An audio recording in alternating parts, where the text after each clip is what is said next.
kita akan mempelajari tentang jenis usaha ekonomi yang dikelola sendiri dan kelompok. Nah, saya punya cerita nih tentang kisah petani kacang. Perkenalkan, nama saya adalah Pak Tono. Pekerjaan saya setiap hari adalah bertani, tepatnya petani kacang.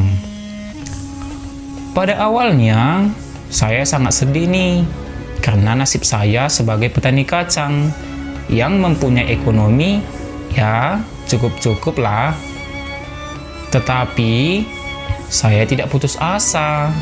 Saya bangkit dan saya tetap semangat dalam bekerja. Nah, setiap hari saya selalu pergi ke ladang loh. Nah, di ladang saya menanam kacang bersama keluarga saya dan berharap bisa memanen kacang yang banyak. Nah, ketika tiba saatnya panen kacang, saya jual nih buah kacang saya kepada pembeli. Nah, dengan berjualan buah kacang tadi, saya bisa memenuhi kebutuhan ekonomi keluarga saya. Karena saya tahu saya adalah tulang punggung keluarga. Nah, itu dia cerita tentang petani kacang. Nah, kegiatan ekonomi adalah semua kegiatan yang dilakukan oleh manusia untuk memenuhi kebutuhan hidupnya. Dalam kehidupan sehari-hari, tak seorang pun yang dapat membuat semua barang yang ia butuhkan. Oleh sebab itu, ada kerjasama antara orang satu dengan orang lainnya. Kerjasama itu saling melengkapi. Ada yang bekerja sebagai petani, yang memproduksi bahan pangan. Ada juga yang membuat pakaian untuk dijual dan diperdagangkan.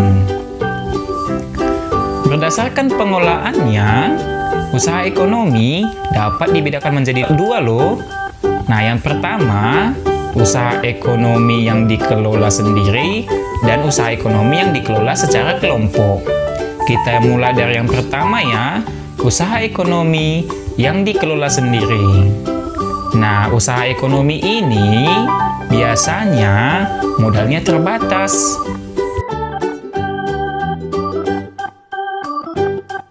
Contohnya, usaha ekonomi yang dikelola sendiri adalah yang pertama adalah usaha pertanian.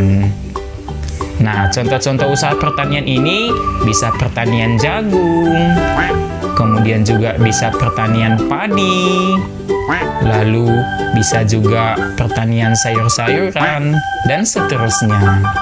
Kemudian yang kedua, industri kecil.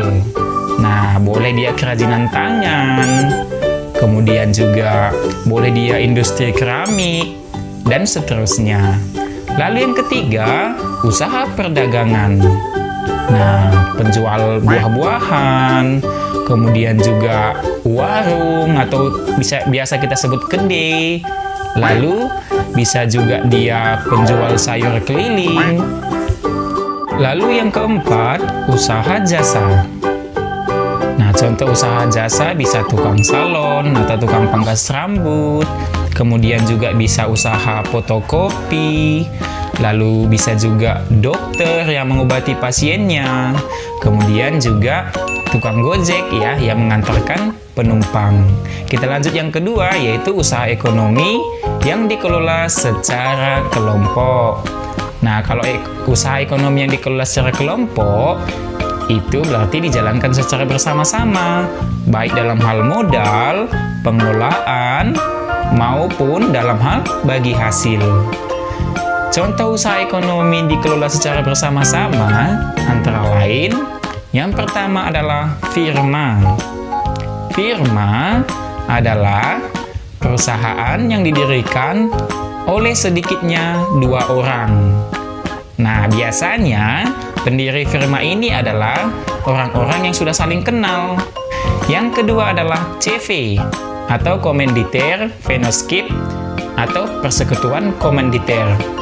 Nah, ini adalah perusahaan yang didirikan oleh seorang pengusaha atau lebih. Nah, biasanya modalnya dari pengusaha itu dan dari beberapa penanam modal. Pengusaha menjadi pimpinan perusahaan dan bertanggung jawab atas kelangsungan hidup perusahaan.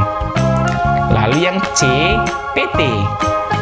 PT atau disebut juga dengan perseroan terbatas, yaitu perusahaan yang modalnya diperoleh dari penjualan saham.